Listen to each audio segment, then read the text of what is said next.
বাংলাদেশে যে আবহমান বাংলার সংস্কৃতি, এই বাংলাদেশে বাউল, জারি সারি, লোকগান, পালা গানের আসর বসে এবং আমাদের লোকজ শিল্পীরা আমাদের প্রাত্যহিক জীবনের সুখ দুঃখ, আনন্দ বেদনা, সামাজিক বিভিন্ন অবক্ষয়, সুফিবাদ, ভাব দর্শন, বিভিন্ন বিষয়ে গানের মাধ্যমে বাণী প্রচার করে থাকেন। এই বাংলাদেশ হাসন লালন, রাধা রমনের বাংলাদেশ, যেমন পীর ওলিয়া উলিয়ার বাংলাদেশ, ঠিক তেমনি এখানে অজস্র মরমী সাধক এই বাংলার মাটিতে জন্মগ্রহণ করেছেন। তো সাম্প্রতিক সময়ে আমরা দেখেছি যে বাংলাদেশে একটি পরিকল্পিতভাবে অস্থিরতা তৈরি করার জন্য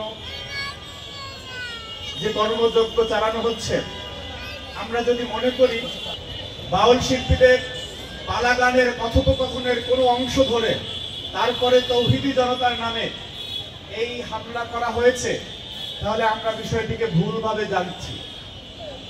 এটি সুস্পষ্টভাবে বাংলাদেশকে একটি ব্যর্থ রাষ্ট্রে পরিণত করার জন্য ইতিহাসের পরাজিত শক্তি আজকে সুপরিকল্পিতভাবে এই পরিস্থিতি তৈরি করছে বলে আমরা মনে করি।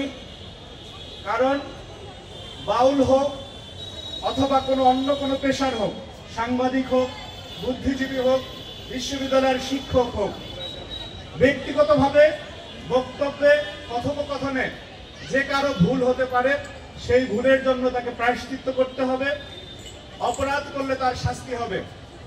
কিন্তু সমগ্র বাউল সম্প্রদায়কে যেখানে পাবে সেখানে মারতে হবে, তাদেরকে দেশ থেকে বিতাড়িত করতে হবে, এটি কোনো ধর্মীয় রাজনৈতিক দলের বৈশিষ্ট্য হতে পারে না। এটি এক ধরনের ধর্মান্ধ উগ্রতা বলে আমি মনে করছি। সুতরাং যেই বাংলাদেশের আবহমান কাল ধরে লোকজ সংস্কৃতি চলেছিল, আমরা দৃঢ়ভাবে বিশ্বাস করতে চাই যারা একটি বিশেষ পরিস্থিতি তৈরি করে বাংলাদেশকে গণতান্ত্রিক মহাযাত্রায় উত্তরণের পথকে বাধাগ্রস্ত করতে চায়, তারা এই জঘন্য কর্মকাণ্ডের সাথে জড়িত। আমি যে এখানে দাঁড়িয়েছি, আমি ছাত্র দলের একজন নেতা, আমার কাছে মনে হচ্ছে যে এইটাকেও একটা মিসইনফরমেশন দিতে পারে, যেহেতু অপতথ্য, অপপ্রচারের সংস্কৃতি চলে, যে আমি মনে হয় ইসলামের বিপক্ষে দাঁড়িয়েছি। আমি মুসলমানের সন্তান, বাউল, জারি সারি যারা গায় তাদেরও প্রত্যেকেরই ধর্ম আছে, কিন্তু কোন ধর্মে কাউকে এই ধরনের লাইসেন্স দেওয়া হয় না যে আপনি ইচ্ছা মতো কাউকে পেটাবেন, সমাজ থেকে বিতাড়িত করবেন। বাংলাদেশে সকল ধর্মের, সকল মতের, সকল পথের মানুষের জন্য নিরাপদ আবাসভূমি হবে বাংলাদেশ। সেই লক্ষ্যেই সাম্য, মানবিক মর্যাদা এবং সামাজিক সুবিচারের বাংলাদেশ প্রতিষ্ঠায় এদেশে মুক্তিযুদ্ধ হয়েছিল এবং তারই ধারাবাহিকতায় 24 দেশে গণঅভ্যুত্থান সংঘটিত হয়েছে। সুতরাং আমরা স্পষ্টভাবে অনুধাবন করতে পারছি যে কোন বিশেষ শক্তি, কোন বিশেষ গোষ্ঠী যারা কিনা 5 আগস্টের পরে বাংলাদেশে তাদের বক্তব্যের মাধ্যমে সবচেয়ে বেশি ফিতনা ছড়িয়েছে, সমাজে বিশৃঙ্খলা ছড়িয়েছে, তাদেরকে বাউল বিতাড়িত করার কোনো লাইসেন্স বাংলাদেশের মানুষ দেয়নি।